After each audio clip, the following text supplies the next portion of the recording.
Welcome to my channel, ইউটিউবের চ্যানেলে সবাইকে ওয়েলকাম। তো আজকে আমাদের ক্লাস হচ্ছে শেপ থিওরি। এটা ক্লাস 11-এর জন্য আমরা ক্লাসটা করাচ্ছি। তো এটা আমরা মূলত ওয়েস্ট বেঙ্গল বোর্ড এবং সিবিএসসি দুটো ক্ষেত্রেই কিন্তু অ্যাপ্লিকেবল হবে, ঠিক আছে? তো ক্লাস 11-এ দেখো শেপ থিওরি। তাহলে শেপ থিওরি প্রথমে আমাদের জানতে হবে শেপ জিনিসটা কি। সো শেপ হচ্ছে কতগুলো ওয়েল ডিফাইন্ড অবজেক্টস, যে অবজেক্টগুলো হচ্ছে ওয়েল ডিফাইন্ডের বাংলা করলে হবে সুসংজ্ঞাত। কতগুলো বস্তু সমূহের যদি সংকলন করি আমরা, তাহলে সেটাকে আমরা বলতে পারবো একটা সেটসের আকার দিতে পারবো। এবং এরা অবশ্যই কি হবে, ইন্ডিপেন্ডেন্ট অফ অর্ডার। এগুলো কিন্তু ইন্ডিপেন্ডেন্ট অফ অর্ডার, ক্রম নিরপেক্ষ থাকবে কিন্তু। এটাই হচ্ছে সেটের ডেফিনেশন। যেমন আমরা বলতে পারি, ধরো ইংরেজি বর্ণমালা যে ভয়েলগুলো আছে, ভয়েলগুলো কি কি? এ, ই, আই, ও, ইউ। এই যে ভয়েলগুলোকে নিয়ে এই যে একটা শেড তৈরি হয়ে গেল। কিন্তু আমি ইংরেজি বর্ণমালার মানে ভয়েলগুলো আমি বলছি হয়তো যে পাথর, বালি, হ্যাঁ, বাড়ি, ঘর, গাছ। তাহলে এটাই ইম্পর্টেন্ট জিনিস যে ওয়েল ডিফাইন্ড কথাটা, যে জিনিসটা আমরা বলবো সেটা কিন্তু সুসংজ্ঞাত হতে হবে, সেটার জন্য এক্সিস্টেন্স থাকে, সেই ব্যাপারটা। যেমন আমি একটা এক্সাম্পল দিয়ে দিলাম। তো এই শেড নির্ণয় করতে গেলে শেডকে আমরা দুটো পদ্ধতি আছে। একটা পদ্ধতি হচ্ছে শেড করার জন্য, বের করার জন্য, একটা হচ্ছে ছক বন্দীকরণ, ঠিক আছে? ছক বন্দীকরণ পদ্ধতি। নাম শুনেই আমরা বুঝতে পারছি যে ছক বন্দীকরণ, যেটাকে ইংলিশে আমরা বলছি রস্টার পদ্ধতি, রস্টার মেথড। অর্থাৎ আমরা এই যেটা ডেফিনেশন দিলাম, এটাই হচ্ছে রস্টার পদ্ধতির এক্সাম্পল আমরা বলতে পারি, ঠিক আছে? এটা গেল ছক বন্দীকরণ, রস্টার পদ্ধতি। 2 নম্বরে হচ্ছে ধর্মভিত্তিক পদ্ধতি।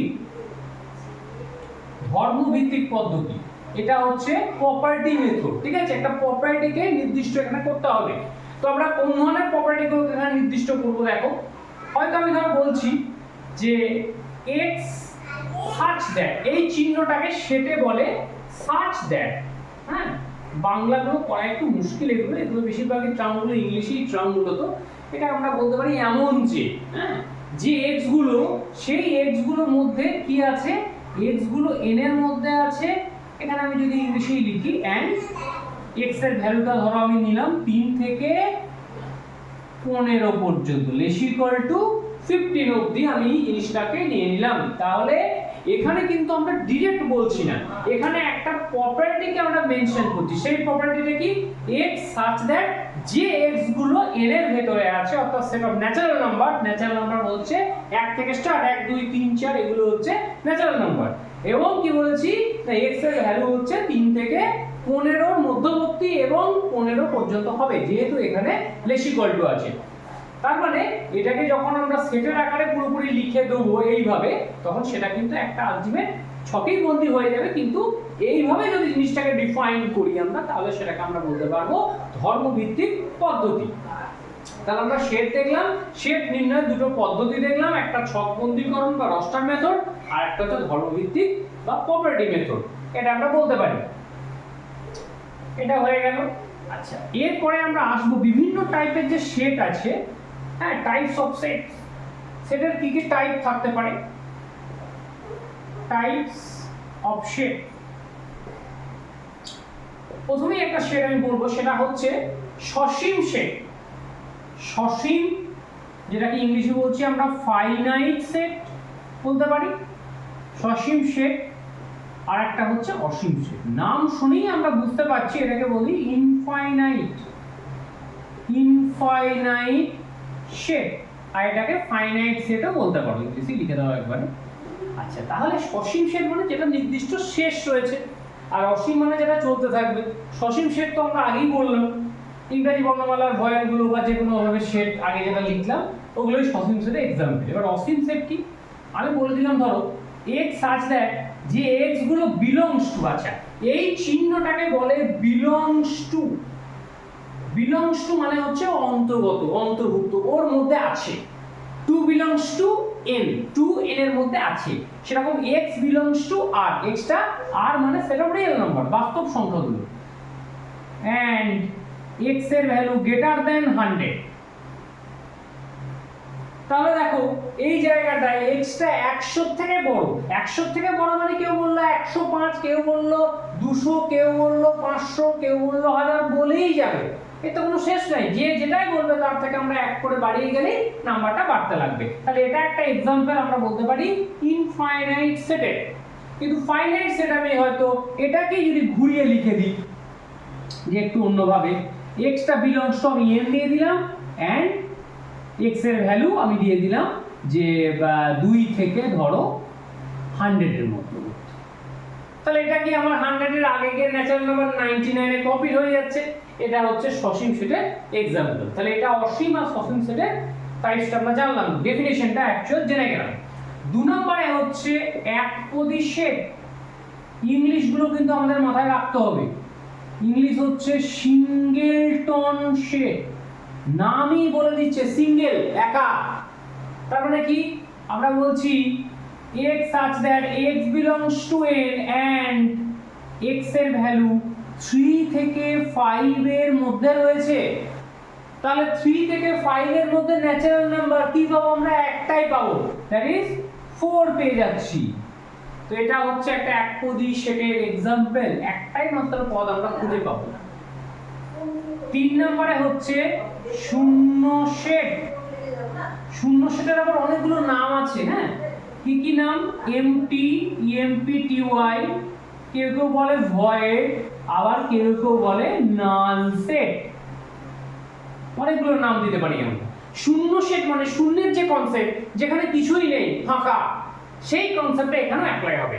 আমি যদি এই एग्जांपलটাকেই দেখো একটু যদি চেঞ্জ করে দিই তোমাদের, আমি এই উপরটাই করছি, দেখো x such that x belongs to n and x এর ভ্যালু 3 থেকে 4 এর মধ্যে। তাহলে দেখো x টা n এর মধ্যে আছে এবং 3 থেকে 4 এর মধ্যে। 3 থেকে 4 এর মধ্যে কোনো ন্যাচারাল নাম্বার আমরা পাবো? ন্যাচারাল নাম্বার পাচ্ছি না। দেখো 3 থেকে 5 এর মধ্যে 4 পাচ্ছি, কিন্তু 3 থেকে 4 এর মধ্যে কোনো ন্যাচারাল নাম্বার নেই। অর্থাৎ এটা একটা খুব ভালো শূন্য সেটের एग्जांपल আমরা বলতে পারি। আচ্ছা, শূন্য সেটকে আমরা আরো একটু বলে দিই, ডিনোট করি ফাই অক্ষর দিয়ে, অথবা আমরা এই রকমও লিখি, সেকেন্ড ব্র্যাকেট দিয়ে এই জায়গাটা ফাঁকা, কিছুই নেই, যেখানে কিছুই থাকবে না, সেটা হচ্ছে শূন্য সেটের एग्जांपल। তাহলে এটা আমরা জেনে গেলাম টাইপসের মধ্যে। আচ্ছা, এই টাইপগুলো আমাদের হয়ে গেল।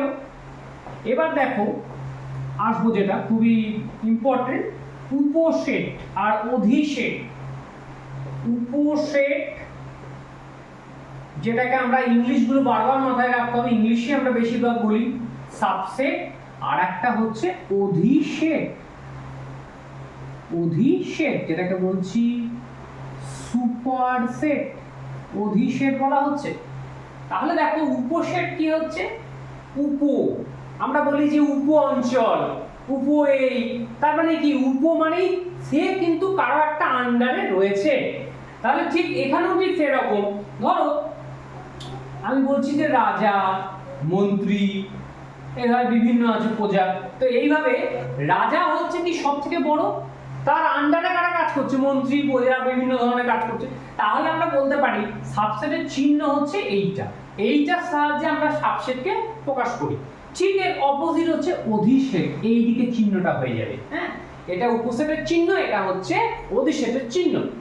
তাহলে আমরা এখান থেকে কি বলতে পারি? দেখো মন্ত্রী হচ্ছে সাবসেট কার? রাজা, বলতে পারি আমরা মন্ত্রী হচ্ছে সাবসেট রাজা। ঠিক উল্টো কেসে রাজা হচ্ছে তাহলে সুপারসেট কার? মন্ত্রী, বলতে পারি আমরা। एग्जांपल ঠিক এখানে যেমন ভাবে एग्जांपल আমি একটা দিলাম, সেভাবে আমাকে ম্যাথমেটিক্সে एग्जांपल দিতে হবে। তাহলে আমরা কি বলতে পারছি? ধরো এর মধ্যে এলিমেন্ট আছে 1 3 5 6 8, আবার বি একটা সেট, এখানে एग्जांपल ধরো আমি দিচ্ছি তোমার 1 2 3 4 5 6 7 8 দিলাম। তাহলে লক্ষ্য করো এই দুটো সেটের মধ্যে কে বড় কে ছোট। তাহলে প্রথমেই আমরা দেখতে পাচ্ছি এখানে দেখেই বোঝা যাচ্ছে বি হচ্ছে বড়, এ হচ্ছে ছোট, এবং এ এর প্রত্যেকটা এলিমেন্ট আমরা দেখো বি তে পেয়ে গেছি 3 3 5 5 6 6 8 8। তাহলে এখান থেকে আমরা কি বলতে পারি, এ হচ্ছে কার সাবসেট, বি এ হচ্ছে বি এর সাবসেট হয়ে যাচ্ছে। হ্যাঁ, এর এলিমেন্টগুলো কিন্তু বি এর মধ্যে আমরা বি এর এলিমেন্টগুলো এর মধ্যে আমরা পাচ্ছি। ঠিক অপোজিটে আমরা বলতে পারি বি তাহলে সুপারসেট অফ কার, এ। তাহলে এটাই হচ্ছে উপসেট আর অধিসেটের মধ্যে ডিফারেন্স। তাদের দুটো জিনিস কিন্তু পুরো অপোজিট জিনিস, খুব ভালো করে বুঝতে পারবে ব্যাপারটা আমি যেভাবে বলে দিলাম, ঠিক আছে। তাহলে এখান থেকে আমরা সাবসেটের কনসেপ্টটা শিখে গেলাম। এবারে কোন সেটের সাবসেট যখন কতগুলো তার মধ্যে এলিমেন্ট আছে, যেমন ধরো আমি একটা এক্সাম্পল দিচ্ছি 1 2 3, এই যে সেটটা, এই সেটে উপসেটের সংখ্যা কতগুলো, উপসেটের সংখ্যা বা উপসেটগুলো কি কি হবে, উপসেটগুলো কি কি হবে, উপসেটগুলো ধরো কি কি হবে আমরা জানতে চাইছি। তাহলে অনেকগুলো থিওরিও আমাদের আছে যে শূন্য সেট হচ্ছে ফাই, ফাই হচ্ছে যে কোনো সেটেরই সাবসেট, ফাই হচ্ছে যে কোনো সেটের সাবসেট, আবার ওই সেটটা নিজেই হচ্ছে তার সাবসেট। এই যে সাবসেট হবে, প্রত্যেক সেট তার নিজের সঙ্গে অবশ্যই সাবসেট। তার আগে দেখে নেব উপসেট নির্ণয় করতে গেলে যদি কোনো সেটে n সংখ্যক এলিমেন্ট থাকে তাহলে উপসেটের সংখ্যা হবে 2 টু দি পাওয়ারে n। এখানে n কি, নাম্বারটাকে আমাদের কাউন্ট করতে হবে। এখানে কতগুলো এলিমেন্ট আছে, একটা দুটো তিনটে, তাহলে 2 এর কিউব মানে কতগুলো হয়ে যাচ্ছে, 8টা। তাহলে এই যে 8টা উপসেট কি কি হবে, 8টাই উপসেট থাকবে, আমরা এই ফর্মুলা থেকে পেয়ে গেলাম। এবার হচ্ছে 8টা উপসেট কি কি হবে। প্রথমেই দেখো ফাই হচ্ছে শূন্য সেট, আমি আগেই বললাম যে কোনো সেটের সাবসেট, তাহলে ফাই একটা হয়ে গেল। তারপরে এরা সিঙ্গেল করে হবে 1 2 3 হয়ে যাবে। আচ্ছা, তারপরে কি হবে, ডবল গুলোকে নিয়ে 1 2, আচ্ছা 2 3, আর দেখো 1 3 1 3 লিখিনি আমরা। তাহলে আর কি হচ্ছে, ওই সেটটা নিজেই তার সাবসেট, তাহলে 1 2 3 তার সাবসেট হয়ে যাচ্ছে। তাহলে দেখো কটা হয়ে গেল, একটা দুটো তিনটে চারটে পাঁচটা ছটা সাতটা আটটা। তাহলে এখানে আমরা দেখেছিলাম 8টাই হবে, 8টা কি কি সেটা আমরা জেনে গেলাম। এবার ঠিক একই ভাবে যদি আমাদের এখানে উপসেট না দিয়ে যদি অধিসেট বলে দিত, বললো এই সেটে অধিসেট গুলো কি কি হবে, তাহলে এটা আমরা মাথায় রাখবো। উপসেটকে যখনই আমরা একটা সেকেন্ড ব্র্যাকেটে লিখে দেবো তখন তার অধিসেট আমরা পেয়ে যাব। এটার উপরে আমি একটা সেকেন্ড ব্র্যাকেট দিয়ে দিলাম, মানে এটা কিন্তু অধিসেটে রূপান্তরিত হয়ে গেল। অধিসেটগুলো কি কি সেটা আমরা সঙ্গে সঙ্গে পেয়ে গেলাম, সুপারসেট। তাহলে এই গেল সাবসেট আর হচ্ছে অধিসেট, বোঝা গেল। তাহলে সেটের বিভিন্ন টাইপস গুলো আমরা জেনে গেলাম।